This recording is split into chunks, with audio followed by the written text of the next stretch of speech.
Subscribe to our YouTube channel and press the bell icon to get the latest updates. I was suddenly thrown into this as Commissioner BMC on 8th of May. At 7 p.m. in the evening, I took charge, and my first meeting was from 7 p.m. to about midnight, same day. Although those days nobody would physically meet, I met 120 of my core team, my ward officers, deputy commissioners, assistant commissioners, joint commissioners, additional commissioners. And I said, there is no point meeting in the Zoom. I must have eyeball to eyeball contact with them, and let me tell them that we mean business now. And that evening, sir, we coined the term chase the virus. And I said, henceforth, nobody will sit hiding in his home, and we have to get out of the virus. If somebody is comorbid, some team member is of age and he has comorbidities, he can opt out of it. But once you opt in, then you will have no choice but to chase it. And then how did we, and that really became, sir, a turning point in Mumbai. First game changer was, sir, I abolished the central control room. Just imagine, in the middle of the pandemic, somebody abolishes the control room. Stakeholders, honorable opposition leaders, they told me that I am playing with fire. The only control room is abolished, the city will go unmanageable. But I told them, give me 15 days time. So what we did was, sir, we came with the idea of war rooms. My father being army officers, I am used to those war ideas. So I said, it's a war going on. And we decided that Mumbai has 24 wards in a population of 16 million in under BMC and 406 square kilometers of area, with almost 10 million population in slums, who are highly, it was a hotspot those days. And we were getting about 300, 400 cases from Dharavi every day when I joined. So we created this war rooms, one in each ward war room having 10 doctors, 10 medical teams, 10 ambulances, 10 telephone operators, 30 telephone lines, and supporting staff. And these staff, the entire thing was changing every 8 hours, 3 shifts. So there I wanted, and each war room had a 10 online dashboards. We had created online dashboard at that time. And we had this 240 dashboards in 2410. In 3 shifts, 720 doctors sitting there, lotting beds. And then we needed about 900 doctors. In one category, what's happening, sir, the ICU beds. ICU beds, sir, we had initially 1,500 in Mumbai when the second wave came. Today we have 2,800, but still there is stress on ICU beds. And when such very super rich man, he walks to the hospital, irrespective of symptoms, he wants ICU only. ICU bed. And then the problem starts that ICU beds are not available. On one side, we have stress. I admit that sometimes hospitals are, because any patient getting on the ICU bed, he doesn't vacate it for 2 or 3 weeks. Right. So turnaround time in ICU bed is quite 3 weeks time. Like today, I have only 52 ICU beds vacant in entire Mumbai, and 2,750 occupied, because the turnaround time is quite a lot. But I've been telling people that, look, in this 300,000 plus cases in the second wave, 3.22 lakhs, only 2,000 people have gone to ventilator. 2,000 only, because this mutant virus. Let's repeat that. So out of 3 lakh people in this second wave, almost 86% were asymptomatic, 86%. Right.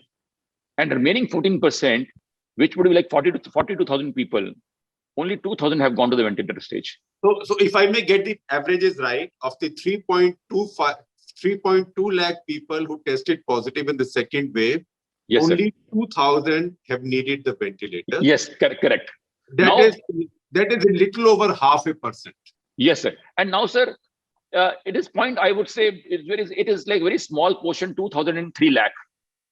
Now, I have been telling these people, I've been telling my doctors, we have regular Zoom meetings every day. I said, you must, the ward room doctors must tell them that once you don't need a ventilator in ICU, you are in whether it's ICU or an oxygen bed, both places you are on oxygen only. Whereas in ICU, you have a 24/7 doctor. In oxygen bed, you have doctor coming in once in 4 hours, 6 hours on a round. So besides this, if you don't need a ventilator, oxygen beds are as good as ICU beds. In this stage, because what I'm coming to is, vaccination? What percentage of your staff is vaccinated now? Sir, in Mumbai, sir, I think perhaps we are the only one city which we have done 23 lakh vaccination. Our yesterday's figure was, sir, 23 lakh 50,000. And in this 23 lakh 50,000, we have covered 8 lakh plus senior citizens 60 plus. And in the first drive from 16th Jan 2021, we covered our frontline workers, health workers. Then on the 4th of February onward, we started frontline workers. And then later on, we started from 1st of March, people 45 plus comorbid, and then everybody 45 plus as per the directions of Government of India. How effective has vaccination been among your staff? Because that's an available sample. Sir, I must tell you that the mortality has gone drastically down. And if you see our figures for the last, say, 15 days, the contribution of mortality 60 plus is much less than it used to be earlier because of this vaccination of roughly 8 lakh people in that category, sir. Now, no, your own staff, have you found infection rates going down, or have you also found people who've got vaccinated twice still getting infected?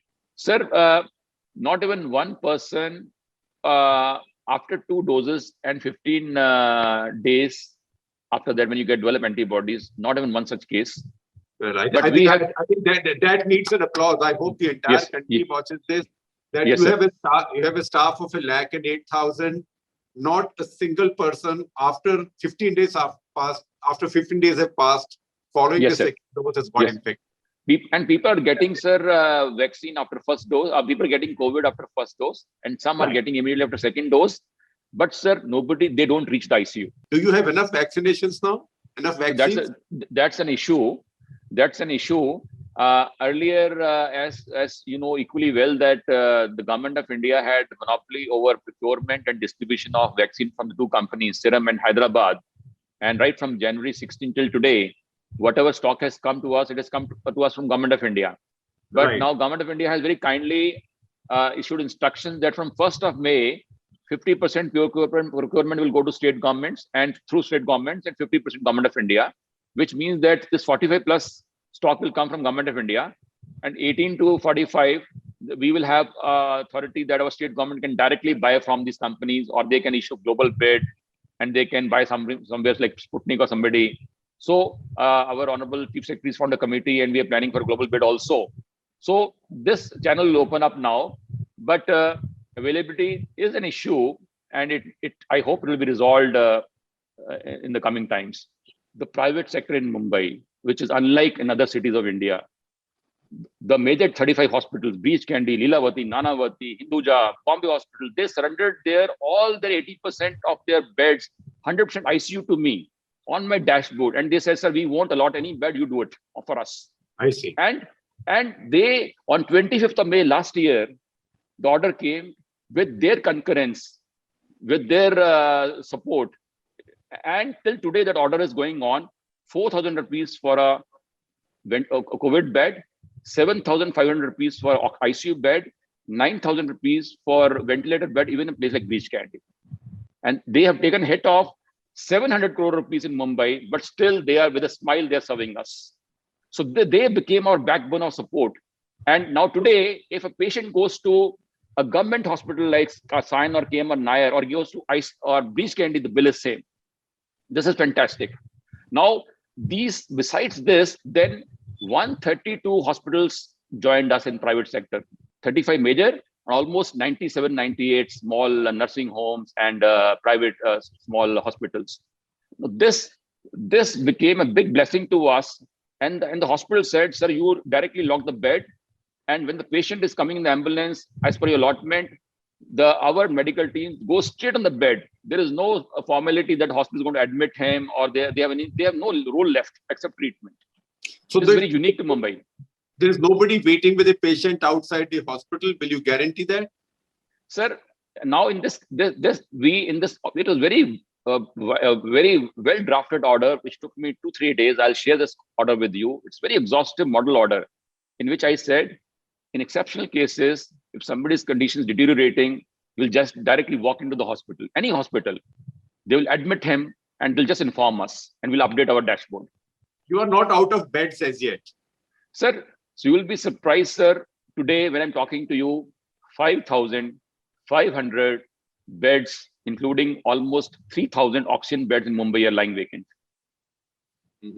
And now, sir, yes. But I still see a lot of buzz on social media from Bombay also. Can I get a cylinder? Can I get a hospital admission? Can I get so-and-so patient needs help? So it's what happened? Yes, sir. So what happened that in the first wave, which came from last March till December, 95% people were coming from slums and 5% from non-slums. Slum people were very disciplined. They would never force the lab to share a positive report clandestinely with them. And they'll wait for an ambulance to come to their home and phone call to be made. And they were happy that in 24 hours time, a swab taken at 2 p.m., the report comes at midnight, next 8 a.m., he gets the phone call, and by 2 p.m., he's on the bed. So in 24 hours, from his swab to the bed is our turnaround time in Mumbai. But now the second wave, which came on 10th of February onwards, here 95% cases are coming from non-slums. Only 5% are coming from slums. You'll be surprised that containment zones on 10th of February were 170. Containment zones are only in slums. They came down crashing to 70 only. This is the kind of fall of cases in slums, even in this pandemic. Continuous fall of cases in the slums, primarily because, sir, we have roughly 42% immunity in slums. Whereas in the first wave, hardly anybody from middle class, upper class got immunity. Immunity was only 12% that time. Now, in second wave, what has happened, sir? Many rich and super rich are getting positive, sir. Now, these people, sir, they are so impatient. The moment the swab is taken, they put so much pressure on the labs. They start getting every day, 10, 20, 30 of them, they are able to get a direct positive report without realizing that they'll become fish out of water the moment they get a direct report and they're out of the BMC network. What happens that supposing if I take a positive report today, and I ring up any hospital, the instructions of BMC are that you will not allot any bed directly. And if you allot a bed, we'll prosecute you. We tell the hospital. We filed FIR also Nanavati Hospital for this. And we said, everybody has to be in the queue. So, last year, I joined on 8th of May. And 9th of May, I was told that almost 120 people of BMC have passed away, unfortunately, because of COVID. And on 11th of May, sir, I passed the landmark order in BMC. I said the Government of India insurance scheme of 50 lakh compensation insurance is only frontline workers, only doctors and nurses primarily. But what about my BEST bus driver who is carrying these doctors to their residence and hospital every day? He gets affected and he dies of COVID. So we said 100,000 employees of BMC, if anybody dies during this period, no question asked, he'll be given 50 lakh cash compensation from BMC coffers. And with retrospective effect of 1st March 2020. How prepared are we for the third surge with that? Yes, sir. In fact, sir, 15 days back, sir, Honorable CM Maharashtra took a meeting on Mumbai only, and he instructed us that let us prepare for the third wave. And 10 days back, sir, we started constructing 4 new jumbo hospitals, absolute greenfield. One in Malad, one in Kanjurmarg, one in Sion, this Maya grounds in Sion Hospital area, and 4th in, sir, our Worli Race Course. Everywhere, sir, we are constructing 2,000 beds, 70% oxygen beds, 200 ICU in each of these 4 places. So all these will be ready by 20th of May. By 20th of May, another 3 weeks from now, we will add 800 ICU. And sir, we'll add about 6,000 beds, 6,500 beds, out of which 70% beds would be oxygenated beds.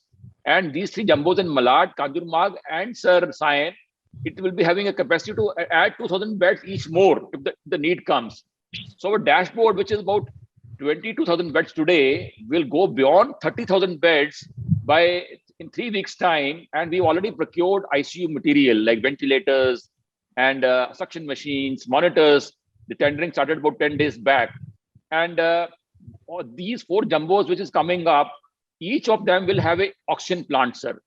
In-house oxygen generation plant. They will not get even a single unit from outside. And we will make sure that they start functioning from 20th of May. We have 80 lakh population in this target, 18 plus in Mumbai. And out of the 80 lakhs, sir, we need 1.6 crore doses. 23 lakh we already done. So roughly 1.4 crore doses more we need. And now with our capacity, we can do easily 2 lakh per day. And we can do 60 lakh per month. So virtually in 90 days time, we can actually cover the entire target group of 18 plus in Mumbai. And I have told my honorable CM, sir, I said, if you can assure me this 1.4 crore doses, maybe from Serum Institute, who have almost 8 to 9 crore monthly production capacity, or Hyderabad Institute, or some global tendering from Sputnik or somewhere, in 3 months time, Mumbai can become fully vaccinated, sir. Roads, what has happened that in Mumbai in the last 3 years, number of metro lines are under construction. For example, line number 6, line number 3, line number 10, this Scuff Parade to Borivali metro, and almost underground. Then you have, sir, Andheri Ghatkopar. Then you have, sir, this Powai to Thane. So tremendous amount of metro works are going on. Almost 150 underground stations work is going on metro. And they are underground metro station, 3 stories, but they're all open from top. So this has created a lot of construction activity. Then we have a huge coastal road going on, 13,000 crore project. And work is going at lightning speed. We have done 25% of the physical work now. And out of 21% out of 25 has happened in the last 9 months of my tenure. And we spent 2,000 crore rupees in the last 9 months. And work is going in 24 hours in 3 shifts. Then, sir, recently the government came with this idea of, we have 3 electric companies in Mumbai. The Adani Power in suburbs, then Tata's in Chembur side, and BEST, our own concern in South Mumbai. Now the choice was given to the consumer by the Energy Regulatory Commission, that the consumer must have a choice. He can take connection for any of these 3. Now the single order of that regulator, it has led to, say, Adani digging up all roads in South Mumbai and putting his cables there, or Tata putting up cables in South Mumbai, or Tata putting up cables in suburban western suburbs of Mumbai. So you see hundreds and hundreds of diggings are there where these cables are being put up because of competition, and they want to have more and more captive customers, things like that. And plus we have ruthless monsoon. Last time I knew we had a near cyclone, we have repeated floods, we had COVID, I was running around everywhere those 4 or 5 months. So we were literally battered by the monsoon. So all these 3 put together, it does have an impact on the roads.